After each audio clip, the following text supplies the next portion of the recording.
നിതിൻ സേവറിലേക്ക് വീണ്ടും. നിതിൻ, ഈ പ്രോസിക്യൂഷനോട് കോടതി തുടരെ ചില ചോദ്യങ്ങൾ ചോദിക്കുന്നുണ്ട്. എന്തൊക്കെയാണ് ആ ചോദ്യങ്ങൾ?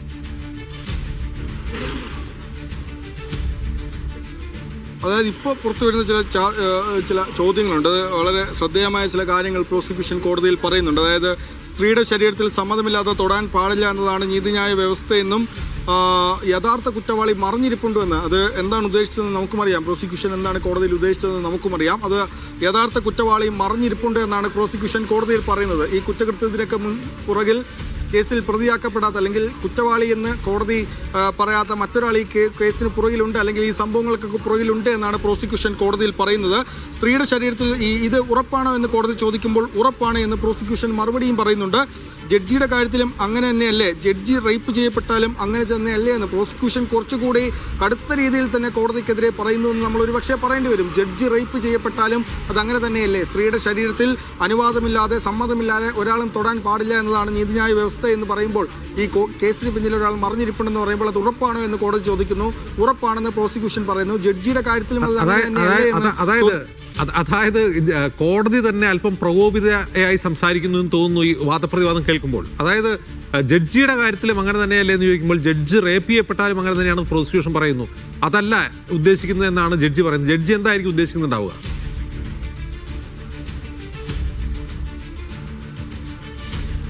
റേപ്പിന്റെ കാര്യത്തിൽ മാത്രമാണോ ഇതെന്ന് കോടതി ചോദിക്കുമ്പോൾ അങ്ങനെയല്ല, എല്ലാ കാര്യത്തിലും അങ്ങനെ തന്നെയാണെന്നാണ് പ്രോസിക്യൂഷൻ പറയുന്നത്. അതായത് ഈ കേസിന് പിന്നിൽ ഒരാൾ മറിഞ്ഞിരിപ്പുണ്ട്, ഒരാൾ ഒളിച്ചിരിപ്പുണ്ട്, അല്ലെങ്കിൽ യഥാർത്ഥ കുറ്റവാളി മറിഞ്ഞിരിപ്പുണ്ട് എന്ന് പ്രോസിക്യൂഷൻ പറയുമ്പോൾ കോടതി അതിനൊരു മറുചോദ്യം ചോദിക്കുന്നത് ഉറപ്പാണോ എന്നാണ്. അങ്ങനെ ഒരാളുണ്ട് എന്ന് നിങ്ങൾക്ക് ഉറപ്പുണ്ടോ എന്ന് ചോദിക്കുമ്പോൾ ഉറപ്പാണ് എന്നൊരു മറുപടി പ്രോസിക്യൂഷൻ നൽകുന്നു. അതിനുശേഷമാണ് പ്രോസിക്യൂഷൻ ഇങ്ങനെ പറയുന്നത്. അതായത് ജഡ്ജിയുടെ കാര്യത്തിലും അങ്ങനെ തന്നെയല്ലേ എന്ന് കോടതി ചോദിക്കുമ്പോൾ ജഡ്ജി റേപ്പ് ചെയ്യപ്പെട്ടാലും അത് അങ്ങനെ തന്നെയാണ് എന്ന് പ്രോസിക്യൂഷൻ പറയുന്നു. അതായത് ഒരു വലിയ തരത്തിലുള്ള ഒരു കടുത്ത തരത്തിലുള്ള വാദപ്രതിവാദത്തിലേക്ക് കോടതിയും പ്രോസിക്യൂഷനും തമ്മിൽ പോകുന്നു എന്നാണ് നമ്മൾ മനസ്സിലാക്കേണ്ടത്. ഏതായാലും മറ്റൊരു പ്രധാനപ്പെട്ട കാര്യങ്ങൾ പ്രതികൾക്ക് പ്രോസിക്യൂഷൻ കൂടുതൽ സമയം ആവശ്യപ്പെട്ടോ? ഈ ശിക്ഷാവിധിയിന്മേലുള്ള വാദത്തിൽ കൂടുതൽ സമയം ആവശ്യപ്പെട്ടോ?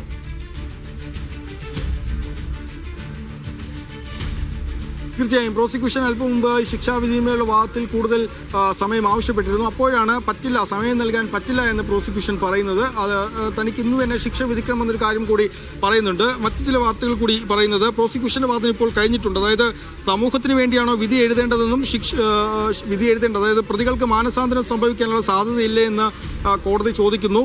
ശിക്ഷ സമൂഹത്തിന് മാതൃകയാകണമെന്ന് പ്രോസിക്യൂഷൻ പറയുമ്പോൾ സമൂഹത്തിന് വേണ്ടിയാണോ താൻ ശിക്ഷ വിധിക്കേണ്ടത് എന്ന് കോടതി ചോദിക്കുന്നുണ്ട്. അതിജീവിതയ്ക്ക് എന്തെങ്കിലും പറയാനുണ്ടോ എന്ന് കോടതി ചോദിക്കുന്നുണ്ട്. അതിജീവിതയുടെ അഭിഭാഷക കോടതിയിൽ ഇല്ല എന്നാണ് നമ്മൾ മനസ്സിലാക്കുന്നത്. അതിജീവിതയ്ക്ക് കോടതിയിൽ എത്തിയില്ലേ പറയുന്നില്ല. ഏതായാലും അവർ കോടതിയിൽ എത്തിയിരുന്നു. കോടതിക്ക് സമീപം അവർ മാധ്യമങ്ങളോട് പ്രതികരിക്കുകയും ചെയ്തിരുന്നു. പക്ഷേ ഈ വാദങ്ങൾ നടക്കുമ്പോൾ കോടതി മുറിയിൽ ടി.വി. മിനി ഇല്ല എന്നാണ് നമ്മൾ മനസ്സിലാക്കേണ്ടത്. അഭിഭാഷക കോടതിയിലില്ല. അതിജീവിതയ്ക്ക് എന്തെങ്കിലും പറയാനുണ്ടോ എന്ന് കോടതി ചോദിക്കുമ്പോൾ ടി.വി.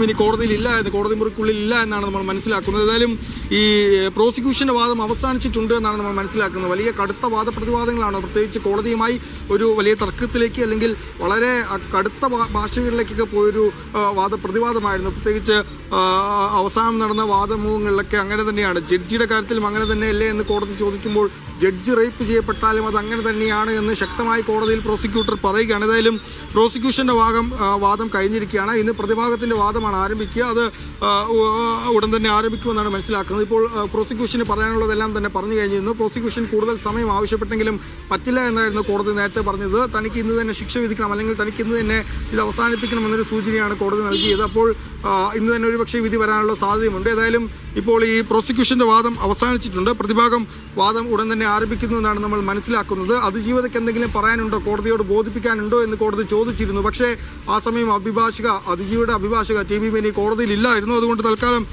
അതിജീവിതയ്ക്ക് പറയാനുള്ളത് കോടതിയിൽ എത്തിയിട്ടില്ല. ഒരുപക്ഷെ ടി.വി. മിനി കോടതി മുറിയിലേക്ക് വന്നു കഴിഞ്ഞാൽ അതിജീവിതയ്ക്ക് പറയാനുള്ളത് പിന്നീട് ഈ പ്രതിഭാഗം വാദം കഴിഞ്ഞ ശേഷം പറയുമായിരിക്കും. ഏതായാലും ഈ പ്രോസിക്യൂഷന്റെ വാദം അവസാനിച്ചിട്ടുണ്ട്.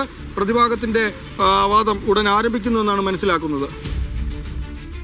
ശരി, എന്തായാലും പ്രോസിക്യൂഷന്റെ വാദം അവസാനിച്ചിരിക്കുന്നു. പ്രോസിക്യൂഷനുമായുള്ള വാദത്തിൽ കോടതി ചില ചോദ്യങ്ങൾ പ്രോസിക്യൂഷന് തിരികെ ചോദിക്കുന്ന ഒരു അവസ്ഥയുണ്ടായി. ഈ ശിക്ഷാവിധിയിൽ കൂടുതൽ സമയം ആവശ്യപ്പെട്ടപ്പോൾ ഇന്ന് തന്നെ വിധി പറയണം എന്ന വാശി പിടിക്കുകയാണ് കോടതി ചെയ്തത്. ഇന്ന് കോടതിക്ക് സമയമില്ല, കോടതി ഇന്ന് തന്നെ വിധി പറയണമെന്നാണ്. എന്തായാലും പ്രോസിക്യൂഷന്റെ വാദം അവസാനിച്ചിരിക്കുന്നു. ഇനി പ്രതിഭാഗത്തിന്റെ വാദത്തിലേക്കാണ് കിടക്കുന്നത്. പ്രതിഭാഗം എന്താണ് പറയുക എന്നുള്ളതാണ് ഈ ഘട്ടത്തിൽ നോക്കേണ്ടത്.